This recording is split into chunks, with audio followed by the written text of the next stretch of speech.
Hi friends, మీరు చూస్తున్నది English Paradise YouTube channel. నేను మీ వేణు. ఈ వీడియోలో మీరు ఏం నేర్చుకోబోతున్నారంటే Telangana state intermediate first year ఇంగ్లీష్కి సంబంధించిన ఇంపార్టెంట్ క్వశ్చన్స్ అండ్ అనోటేషన్స్ మేలో జరగబో ఎగ్జామ్కు సంబంధించి ఈ ఇంపార్టెంట్ క్వశ్చన్స్ అండ్ అనోటేషన్స్ నేను మీకు చెప్పబోతున్నాను. సో డిలీటెడ్ సిలబస్లో నుంచి అనోటేషన్స్ తీసుకోలేదు, సో అది మీరు గమనించగలరు. సో నేను 70% సిలబస్ ఉంది కదా, సో దాంట్లో నుంచే తీసుకొని మీకు చెప్పడం జరుగుతుంది. సో కాబట్టి ఫ్రెండ్స్, ఈ వీడియోలోకి వెళ్ళడానికి ముందు ఫస్ట్ టైం కనుక మీరు నా వీడియో చూస్తున్నట్టయితే ఇప్పుడే నా యూట్యూబ్ ఛానల్ని సబ్స్క్రైబ్ చేయండి. ఎందుకంటే ఇలాంటి మరిన్ని మంచి వీడియోస్ కోసం, అలాగే చాలామంది నన్ను వాళ్ళ యొక్క డౌట్స్ కామెంట్స్ రూపంలో అడగడం జరుగుతుంది. సో వాళ్ళ యొక్క డౌట్స్ను కూడా నేను క్లియర్ చేస్తున్నాను. చాలా ఫాస్ట్గా మీకు రిప్లైస్ ఇవ్వడం జరుగుతుంది. సో కాబట్టి ఈ వీడియోకు సంబంధించిన ఏమైనా డౌట్స్ ఉన్నా మీరు కామెంట్ రూపంలో తెలియజేయచ్చు. అలాగే మీకు ఇంకా ఏ వీడియోస్ ఇంటర్ ఫస్ట్ ఇయర్ కానివ్వండి, సెకండ్ ఇయర్ కానివ్వండి, ఏ వీడియోస్ మీకు కావాలో చెప్పండి. ఎందుకంటే నెక్స్ట్ మంత్లో మనకి ఎగ్జామ్స్ ఉన్నాయి కాబట్టి సో చాలామంది రిక్వెస్ట్ పెట్టడం జరిగింది. So second year important annotations and questions నేను ఆల్రెడీ వీడియో చేశాను. సో అది చూసిన చాలామంది ఫస్ట్ ఇయర్కి సంబంధించిన ఇంపార్టెంట్ క్వశ్చన్స్ అండ్ అనోటేషన్స్ కూడా చెప్పండి సార్ అని అడగడం జరిగింది, చాలామంది రిక్వెస్ట్ చేయడం జరిగింది. సో కాబట్టి మీరేం చేస్తారు అంటే ఈ వీడియో చూడగానే మీకు నచ్చినట్టయితే లైక్ చేయండి, అలాగే మీ ఫ్రెండ్స్కి షేర్ చేయండి. అలాగే ఇప్పటి వరకు మీరు నా యూట్యూబ్ ఛానల్ కనుక సబ్స్క్రైబ్ చేయకపోతే ఇప్పుడే సబ్స్క్రైబ్ చేసుకోండి. సో మనం ఆలస్యం చేయకుండా లెసన్ వైజ్గా నేనేం చేస్తానంటే lesson wise first annotations important annotations చెప్తాను, తర్వాత క్వశ్చన్స్ చెప్తాను, అలా ప్రోజ్ మొత్తం చెప్పేస్తాను. దాని తర్వాత పోయమ్స్ కూడా పోయం వైజ్గా అనోటేషన్స్ అండ్ క్వశ్చన్స్, అలాగే షార్ట్ స్టోరీకి సంబంధించిన లెసన్ దట్ మీన్స్ షార్ట్ స్టోరీకి సంబంధించిన సీరియల్ ప్రకారంగా క్వశ్చన్స్ కూడా మీకు తెలియజేస్తాను. సో మీరు ఈ వీడియో చూస్తున్నప్పుడు ఏం చేయండి అంటే మీరు హెడ్ ఫోన్స్ అన్న యూజ్ చేయండి, లేదా మీ టెక్స్ట్ బుక్ని మీ దగ్గర పెట్టుకోండి. Intermediate first year English text book మీ దగ్గర పెట్టుకొని సో నేను ఇంపార్టెంట్ క్వశ్చన్స్ అని చెప్తున్న క్వశ్చన్స్ని మీరు టెక్స్ట్ బుక్లో టిక్ చేసుకోండి. ఇది నేను కంపల్సరీ ఇందులో నుంచే వస్తాయని చెప్పట్లేదు.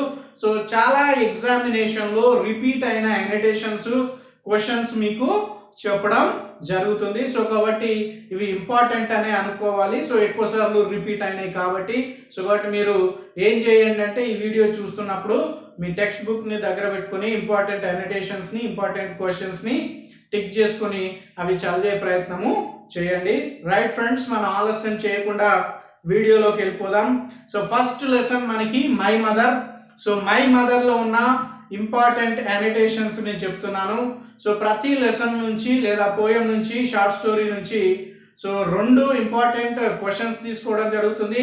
అలాగే పోయట్రీ అండ్ ప్రోజ్ నుంచి ఇంపార్టెంట్ అనోటేషన్స్ కూడా తీసుకోవడం జరుగుతుంది. అంటే ప్రోజ్ పోయట్రీలో 2 ఇంపార్టెంట్ అనోటేషన్స్ ఇంపార్టెంట్ 2 క్వశ్చన్స్ తీసుకోవడం జరుగుతుంది.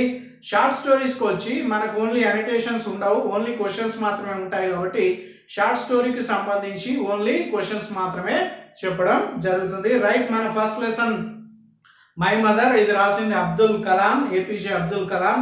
సో ఇందులో ఇంపార్టెంట్ అనోటేషన్స్ ఏంటి అంటే so first one is such was the Indian concept of hospitality once upon a time.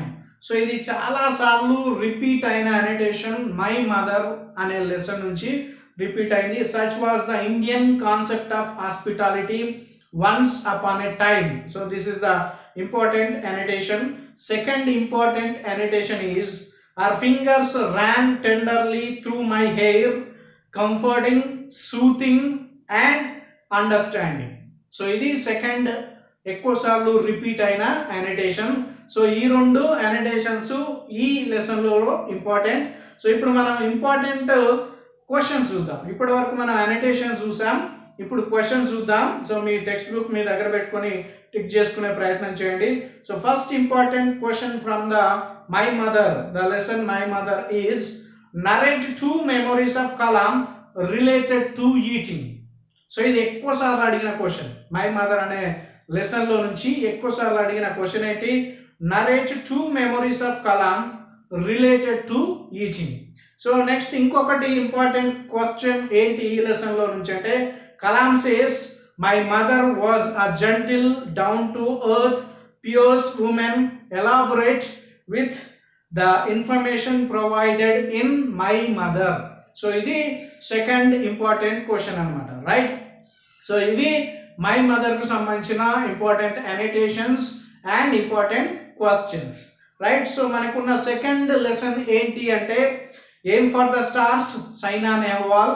ఇది ఎక్కడి నుంచి తీసుకున్నారంటే the article from internet. So internet లో నుంచి తీసుకున్న లెసన్ అన్నమాట. ఏంటది? AIIMS for the stars Saina Nehwal. So ఈ లెసన్ లో నుంచి ఇంపార్టెంట్ అనోటేషన్స్ మనం ఇప్పుడు చూద్దాం.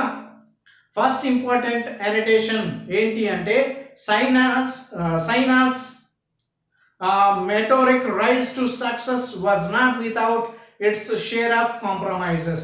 So this is the important annotation from Aim for the Stars, Saina Nehwal. So మళ్ళొకసారి చెప్తా మీకోసం. China's meteoric rise to success was not without its share of compromises. So రెండవ ఇంపార్టెంట్ అనోటేషన్ ఏంటి అంటే, the strict regimen has to be maintained even out side the country.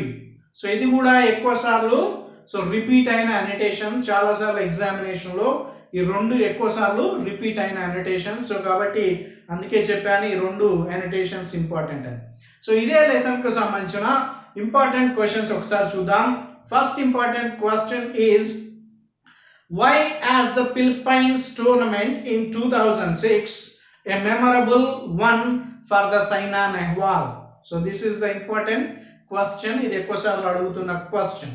So second important question is, describe some of the major achievements of Saina Nehwal in badminton. So ఇది ఎక్కువ సార్లు అడిగారు ఇది కూడా. So ఈ రెండు క్వశ్చన్స్ ఎక్కువ సార్లు అడగడం జరిగింది. సో ఇది aim for the stars Saina Nehwal కు సంబంధించిన important annotations and questions. So మనకు మూడవ లెసన్ ఏంటి అంటే, on the rule of the road. A G Gardiner ఇది చెప్పడం జరిగింది. So on the rule of the road. So ఈ లెసన్ యొక్క ఇంపార్టెంట్ అనోటేషన్స్ ఏంటి అంటే, first important annotation from the lesson on the rule of the road is, liberty is not a personal affair only but a social contract. So మళ్ళీ ఒకసారి చెప్తా మీకోసం. Liberty is not a personal affairs only but social contract. So ఇది important annotation on the rule of the road నుంచి. So second important annotation is, individual liberty would have become social anarchy. So ఇది second important annotation. ఓకేనా? So అలాగే ఈ lesson కు సంబంధించి important questions మనం ఒకసారి చూద్దాం. First important question is, explain with examples what the rule of the road means. So ఇది ఎక్కువ సార్లు అడిగారు ఈ question. So second important question ఏంటి అంటే, Liberty is an accommodation of interests, elaborate with examples from the essay. So ఇది రెండవ important question, right. మనకి ఫోర్త్ లెసన్ ఉంది, spoken English and the broken English. So ఈ లెసన్ కి సంబంధించిన important annotations, important questions ఇప్పుడు మనం చూద్దాం. సో ఇంపార్టెంట్ అనోటేషన్ చూద్దాం. So first important annotation is, the two simplest and commonest words in any language are yes and no. So ఇది ఎక్కువ సార్లు అడిగారు ఈ అనోటేషన్. సో సెకండ్ ఇంపార్టెంట్ అనోటేషన్ ఏంటంటే, no two British subjects speaks exactly alike. So ఇది కూడా ఎక్కువ సార్లు అడిగిన అనోటేషన్. సో రైట్, ఇదే ప్రోజ్ లెసన్ లో నుంచి ఇంపార్టెంట్ క్వశ్చన్స్ ఒకసారి చూద్దాం. Why does Shaw assert that it is nonsense to say that all native speakers of English speaks correctly?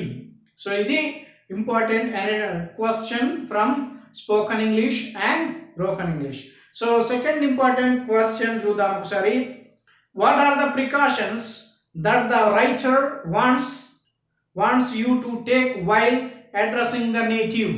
So ఇది second important questions from the lesson. So ఈ 4 lessons చదువుకోండి. So ఈ 4లో 3 చదువుకోండి, ఎందుకంటే మనకి 4 క్వశ్చన్స్ కానివ్వండి అనోటేషన్స్ కానీ ఇవ్వడం జరుగుతుంది. అందులో మీరు 2 రాయాలి. 50% మనకి చాయిస్ ఉండడం జరిగింది. సో కాబట్టి ఈ ప్రోజ్ లెసన్లో నుంచి ఎనీ 3 ప్రోజ్ లెసన్స్ చదువుకోండి సరిపోతాయి. రైట్, ఇప్పుడు మనం పోయమ్స్ గురించి చూద్దాం. సో ఫస్ట్ పోయం ఏంటి అంటే లిటిల్ గ్రెయిన్ ఆఫ్ గోల్డ్, రాసింది రవీంద్రనాథ్ ఠాగూర్. సో ఈ పోయంలో నుంచి ఇంపార్టెంట్ అనోటేషన్స్ ఏవి, ఇంపార్టెంట్ క్వశ్చన్స్ ఏంటి ఇప్పుడు మనం నేర్చుకుందాం. సో మీరు కూడా ఈ పోయం చేసి రెడీగా పెట్టుకోండి. సో మీరు ఆ అనోటేషన్స్ని ఆ క్వశ్చన్స్ని టిక్ చేసుకోవచ్చు. So a little grain of gold అనే పోయం నుంచి ఇంపార్టెంట్ అనోటేషన్స్ ఏంటి అంటే I slowly took out the least little grain of corn and give it to thee. So ఇది ఫస్ట్ అనోటేషన్, ఇది కూడా ఎక్కువ సార్లు రిపీట్ అయింది. So next second important annotation is I bitterly wept and wished that I had the heart to give thee my all. So ఇది కూడా ఎక్కువ సార్లు రిపీట్ అయిన annotation the little grain of gold అనే పోయం నుంచి. So ఇప్పుడు ఇందులో ఉన్న ఇంపార్టెంట్ క్వశ్చన్స్ని మనం ఒకసారి చూద్దాం. సో ఇందులో important question is, first question is my hopes rose high, whose hopes rise, what made this hopes rise. So ఇది important question.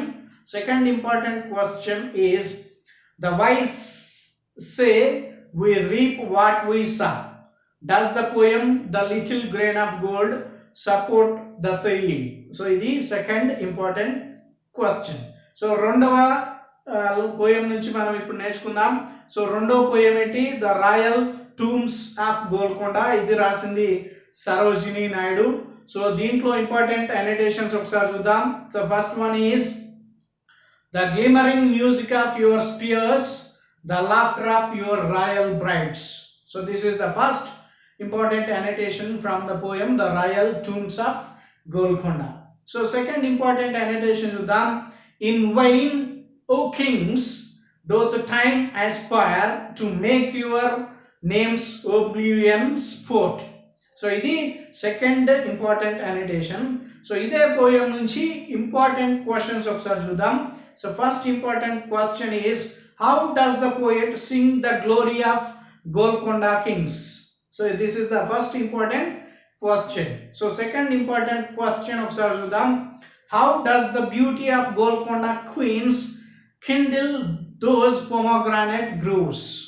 So this is the second important question from the poem The Royal Tombs of Golconda, written by Sarojini Naidu. Right, ఇవి ఈ పోయంకి సంబంధించిన important questions and annotations. మనకి third poem ఏంటి అంటే stopping by Woods on a స్నోయి evening. So ఇందులో ఉన్న important annotations and క్వశ్చన్స్ని ఒకసారి చూద్దాం. So first important annotation is he gives his harness bells a shake to ask if there is some mistake. So ఇది important annotation from the poem. Next, second important annotation from this poem is, my little hearts must think it queer to stop without a farmhouse near. So ఇది second important annotation. So ఇదే poem నుంచి important questions ఒకసారి చూద్దాం. Why does the horse give his harness bells a shake? So ఇది first important question. And second important question is, why does the poet stop in the middle of his journey? So this is the second important question from this poem, stopping by woods on a evening, right? So ఈ 3 poems చదువుకోండి సరిపోతుంది. So మనకి self dependence అనేది తీసివేయడం జరిగింది మన సిలబస్లో నుంచి. సో ఈ 3 పోయమ్స్ చదువుకోండి. మీకు ఈ 3 పోయం నుంచే 2 ఆన్సర్స్ రాస్తే సరిపోతుంది. రైట్, ఇప్పుడు మనం షార్ట్ స్టోరీస్ కి సంబంధించిన ఇంపార్టెంట్ క్వశ్చన్స్ ని చూద్దాం. సో షార్ట్ స్టోరీస్ కి సంబంధించి అనోటేషన్స్ మనల్ని అడగరు, ఓన్లీ క్వశ్చన్స్ మాత్రమే అడగడం జరుగుతుంది. సో ఈ ఇంపార్టెంట్ అనోటేషన్స్ క్వశ్చన్స్కి సంబంధించిన పీడిఎఫ్ మీకు కావాలి అంటే నా వెబ్సైట్లో మీకు పీడిఎఫ్ మీకు అందుబాటులో, నేను ఇప్పుడు ఏదైతే మీకు చూసి చెప్తున్నానో చదువుతున్నానో ఇది పీడిఎఫ్ రూపంలో మీకు అందుబాటులో నేను నా వెబ్సైట్లో ఉంచడం జరిగింది. సో ఆ వెబ్సైట్ ఏంటి అంటే www.englishparadise.in అనే వెబ్సైట్ని కనుక మీరు సందర్శిస్తే సో ఈ పీడిఎఫ్ మీకు అందుబాటులో ఉంటుంది. అక్కడ చూసైనా మీరు రాసుకొని సో ఇది ప్రిపేర్ కావచ్చు. సో రైట్, మనం ఇప్పుడు షార్ట్ స్టోరీస్కి సంబంధించిన ఇంపార్టెంట్ క్వశ్చన్స్ మనం చూద్దాం. మనకి ఫస్ట్ ఇంపార్టెంట్ షార్ట్ స్టోరీ ఏంటి అంటే ద అంబరెల్లా మ్యాన్. సో ఈ అంబరెల్లా మ్యాన్ నుంచి ఇంపార్టెంట్ క్వశ్చన్స్ ఒకసారి చూద్దాం. So first important question is narrate the events that led the little girl and her mother to wait in the rain for a taxi. So ఇది ఎక్కువ సార్లు అడిగిన question ఈ short story నుంచి. Second important question from this short story is describe the approach of the mother to the old man who requested them to help him. So ఇది second important questions. Right, మనకి రెండవ short story ఏంటి అంటే the medal. So ఇది మనకు రెండవ short story the medal. So ఇందులో ఉన్న ఇంపార్టెంట్ క్వశ్చన్స్ ఏంటో ఒకసారి చూద్దాం. So first question is what did Suren find in Sudhir's hand, describe it in details. So ఇది first important question from the medal short story. So రెండవ ఇంపార్టెంట్ క్వశ్చన్ ఈ short story the medal అనే short story నుంచి ఏంటి అంటే how did Suren spend that night at his home in the village. ఓకేనా. So ఇది and మూడవ షార్ట్ స్టోరీ ఉంది. ఇది అంటే నేను మూడు ఇస్తున్నాను మీకు. సో ఈ మూడు కనుక చదివితే సో మీరు డెఫినెట్గా మీరు అన్నిటికీ క్వశ్చన్ పేపర్లో అడిగి అన్నిటికీ ఆన్సర్ మీరు చెప్పవచ్చు. సో మనకి మూడవ షార్ట్ స్టోరీ ఏంటంటే ద యాంటీడోట్. సో ఈ యాంటీడోట్కి సంబంధించిన ఇంపార్టెంట్ క్వశ్చన్స్ ఏంటంటే first important question is why was Gopal upset on being told by the director that he had to enact a dying scene. So ఇది first important question from the short story the antidote. So రెండవ important and the last important question is the antidote is a gentle satire on man's beliefs and superstitions. Comment. So ఇది second important question from the short story the antidote. Right, ఇది friends మనకు సంబంధించిన lessons and poems and short స్టోరీస్కి సంబంధించిన important annotations and questions. So ఈ video కనుక మీకు నచ్చినట్టయితే నా వీడియోని లైక్ చేయండి, అలాగే మీ ఫ్రెండ్స్కి షేర్ చేయండి. ఇప్పటి వరకు కనుక మీరు నా యూట్యూబ్ ఛానల్ కనుక సబ్స్క్రైబ్ చేయకపోతే ఇప్పుడే సబ్స్క్రైబ్ చేసుకోండి. సో ఈ పీడిఎఫ్ మీకు కావాలనుకునే వాళ్ళు నా వెబ్సైట్ అయిన www.englishparadise.in అనే వెబ్సైట్లో కనుక చూస్తే మీకు ఈ పీడిఎఫ్ కూడా అందుబాటులో ఉంటుంది. Thank you friends.